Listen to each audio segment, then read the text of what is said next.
제가 그 자본의 이동이 한나라에서처럼 유럽과 유럽 간의 자유롭다라는 그 주장이 결국 실증이 된 것이 2008년 10월 금융위기입니다. 금융위기가 미국 월스트리트에서 진원지는 미국 월스트리트지만 실제 금융위기에서 은행들이 넘어진 거는 영국의 노던막, 그 독일의 히포 페란뱅크, 미국 은행이 넘어지기 전에 유럽의 은행들이 먼저 쓰러집니다. 그 이유가 뭡니까? 자본이 서로 묶여 있으니까, 서로 대출 관계에 엉켜 있으니까 벌어진 거죠. 그래서 제가 그 세계 칩을 쓴 이후에 중간중간에 주간지에 비싼저널이든 미래전략연구원들 이렇게 기고를 하면서 그때 이슈가 있을 때마다 시의성 있는 글을 썼는데 그런 것들 모아서 이번 책에 토대가 됐습니다. 2008년 제가 그 10월 한그 리서치 기구에서 금융위기가 왜 발생했는지 그 원인을 이제 분석하는 가운데 제가 이 책에 이번 그 5년 한국경제라는 책에 큰 실마리를 얻게 되는 거 하나 하고요. 그리고 2009년 5월부에 미래전략연구원에서 저한테 제가 거기 기고문서인데 제목이 21세기의 나토의 위상 변화입니다. 21세기. 실제로 제가 이 책에서 4가지 신조를 얘기합니다. 신양극 체제, 뉴 바이큐러 시스템, 그리고 내비게이팅 파워, 금융 안보, 그리고 또 하나가 설명드리겠습니다. 파토라는 표현. 왜냐하면 좀 전에 우리가 알고 있는 나토, 북대서양 조약기구가 기존 회원국 이외에 나토가 그 작전 영역이 넓어지면서 지금 아프가니스탄에 나토 회원국 이외에 추가로 그 이사프라는 유엔 승인하에 나토와 함께 연합작전을 펼치는 나라가 총 42개국이 되는데요. 그거를 제가 특별한 다른 명칭이 없으니까 제가 명칭을 붙인 겁니다. 파토라고. 프로 아메리칸 트리티 오가니제이션. 친서방 또는 친미의 범세계적 집단 안보 체제를 제가 만든 신조입니다. 거기에는 뭐 일본과 호주, 한국을 포함한 우리 그 친미 국가분들이 포함이 되는 거죠.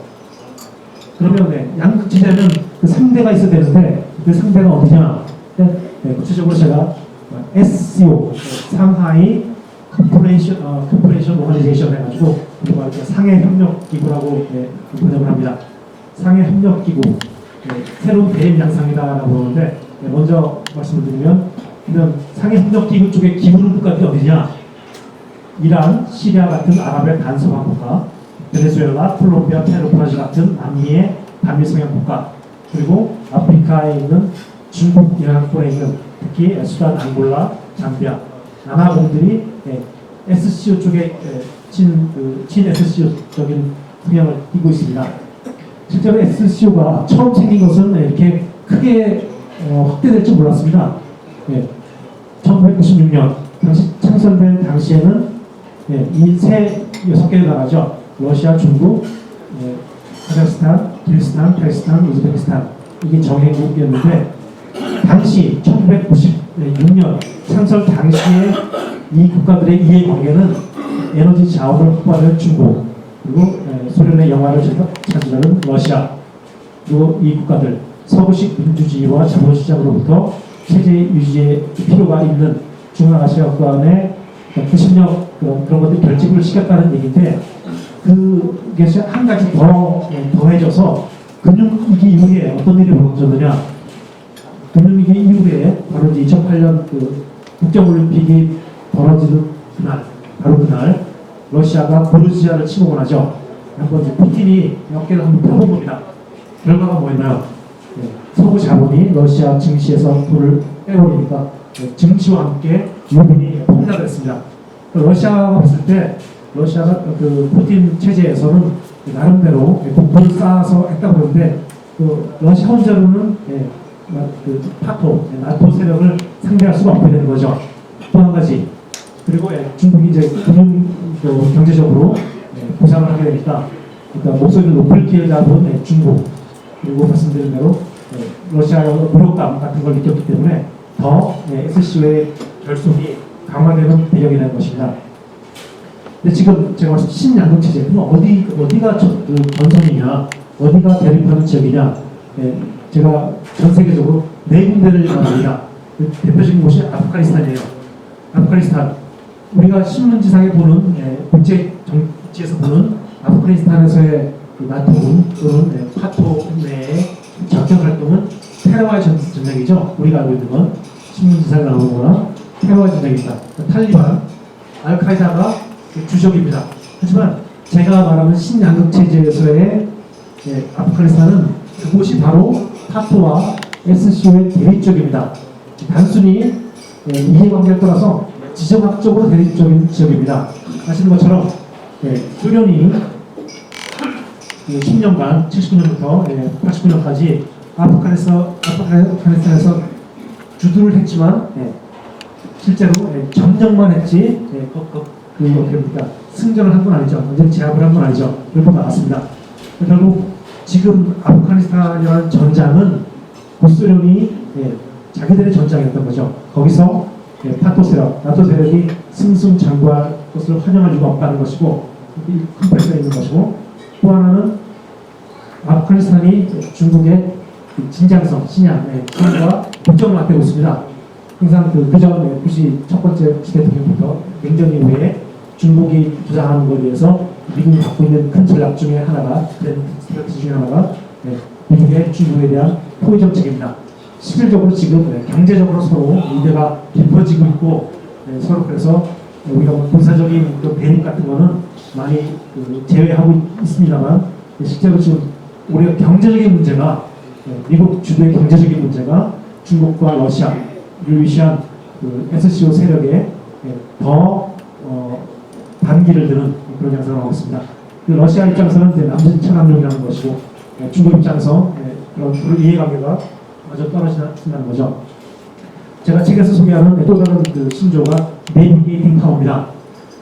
요즘엔 서울의 택시 운전사조차도 아는 길을 가는데도 내비게이션 시스템이 필요하죠. 내비게이션. 내비게이트라는 영어 동사에 방향을 찾는다라는 뜻이 기본적으로 있고, 또 하나는 복잡한 문제를 다루다라는 뜻이 있습니다. 저는 두 번째 뜻까지 좀 넓은 의미에서의 내비게이션을 썼습니다.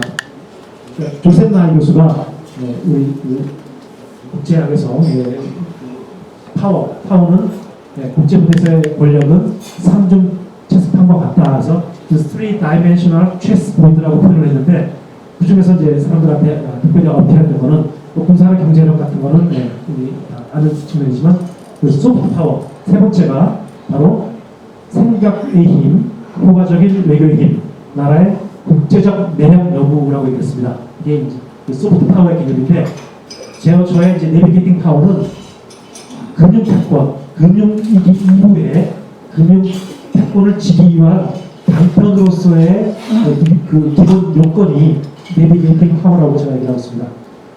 지금 중국이 경제적으로 부상하는 건 기정사실이지만, 제가 봤을 제조업도 활발하고, 지금 제가 얘기하는 거는 중국이 금융 경제 대국으로 갈지 모르지만 금융 대국이 위해서 필요한 것은 지금 없는 부분이 있는데, 제가 제조업도 마찬가지죠. 중국이 갖고 있는 자기 브랜드가 없죠. 그래서 제가 첫 번째 책에서 중국의 경제를 한계를 얘기할 때, 중국은 경제 중국이다. 왜냐하면 자체 브랜드가 없으니까. 중국에서 한국 같은 삼성, LG, 현대가 아직 없다는 얘기죠. 중국 자체 브랜드가 있어야지 중국도 경제 대국되는 얘기인데, 그 다음 단계가 좀 사람들은 속도게 너무 빠르게 중국의 부상을 얘기하면서 중국의 금융 대국화의 어떤 기정사실 그런 책들이 많이 보이는데, 저는 거기에 대해서는 한계 내지는 경계론을 얘기하는 사람입니다.